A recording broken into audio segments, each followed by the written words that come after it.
Hi hello అందరికీ నమస్కారం. Welcome back to our channel Geeta Harish.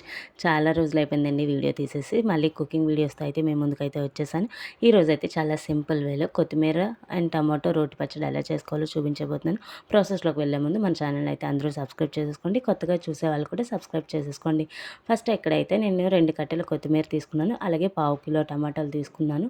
అలాగే కారానికి తగ్గట్టు ఎండుమిర్చి, పావు కప్పు వెల్లుల్లి రెబ్బలు, అరకప్పు పలుకులు తీసుకున్నానండి. ఎండుమిర్చి తీసుకోవడం వల్ల పచ్చడి అనేది పాడవదండి. పచ్చిమిర్చి అయితే తడికి తేమకి పాడయ్యే అవకాశం ఉంది. అలాగే ఇక్కడ నేను కొత్తిమీరని టమాటాని కూడా బాగా వాష్ చేసి ఫుల్గా ఆరబెట్టుకున్న తర్వాత కట్ చేసి పెట్టుకున్నాను. ఇప్పుడైతే ప్రాసెస్లోకి వెళ్ళిపోదాం. స్టవ్ వెలిగించి కడాయి పెట్టుకొని మనమైతే ఇక్కడ పల్లీలను వేసేసుకుందాము. పల్లీలను మనం డ్రై రోస్ట్ చేసుకోవాలండి.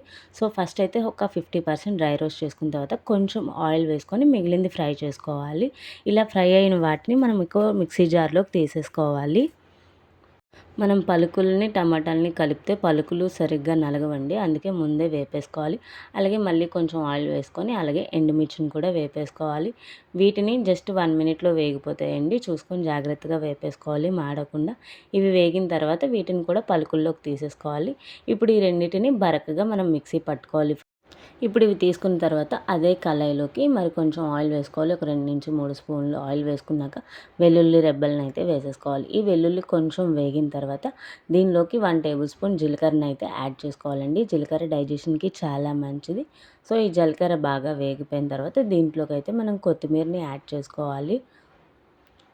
సో కొత్తిమీర ఇక్కడ నేను 2 కట్టలు తీసుకున్నాను కదా, ఫుల్గా యాడ్ చేస్తున్నాను. మనకి గ్రీన్ వెజిటేబుల్స్ వేసేటప్పుడు స్టార్టింగ్లో ఎక్కువగా కనిపిస్తాయండి. ఒక్కసారి దీనికి వేడి తగిలిన ఆయిల్ తగిలిన అలా తగ్గిపోతూ ఉంటాయి. నేను ఇంత వేసాను కదండి కళాయి నిండా, ఇది వేగేసరికి పావు వంతు కూడా కనిపించదు, అలా తగ్గిపోతూ ఉంటుంది. చూసారు కదా వేగేసరికి ఎంత తక్కువ అయిపోయిందో. ఇప్పుడు దీంట్లోకి మనం టమాటోస్ని అయితే యాడ్ చేసేసుకోవాలి. ఈ టమాటోస్ని యాడ్ చేసిన తర్వాత ఒక్కసారి కలుపుకోవాలి. వీటిని ఆయిల్ బాగా పట్టించాలి. ఇలా కలిపిన తర్వాత దీంట్లోకి కొంచెం పులుపుని అయితే యాడ్ చేసుకోవాలి. సో చిన్న చింతపండుని అయితే యాడ్ చేస్తున్నాను. అలాగే ఒక 1/2 టేబుల్ స్పూన్ పసుపు, అలాగే రుచికి సరిపడా రాళ్ళ ఉప్పుని అయితే యాడ్ చేసుకోవాలండి. ఇప్పుడు వీటిని బాగా కలుపుకొని మూత పెట్టుకొని మగ్గబెట్టేసుకోవాలి. ఇది ఒక 5 to 10 మినిట్స్లో మగ్గిపోతుందండి. మనం ఎక్కడ వాటర్ని యాడ్ చేయకూడదు. సో మనం మధ్య మధ్యలో కలుపుతూ తీస్తూ బాగా కలుపుకోవాలి. సో చూసారు కదా నాకు 5 మినిట్స్కి ఇలా అయింది. ఇంకో 5 మినిట్స్ ఉంటే నాకు పూర్తిగా కంప్లీట్ అయిపోతుంది.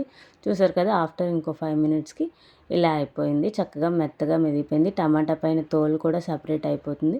ఇప్పుడు దీన్ని స్టవ్ ఆఫ్ చేసేసుకొని చల్లగా అయిన తర్వాత ఫుల్ ఫైన్ పేస్ట్గా మిక్సీ పట్టేసుకోవాలి. మనమైతే పలుకులు ఎండుమిర్చిని ఫస్ట్ పౌడర్లో వేసుకొని దాని తర్వాత ఈ టమాటాస్ని అయితే యాడ్ చేసుకొని పచ్చడి పట్టుకోవాలి.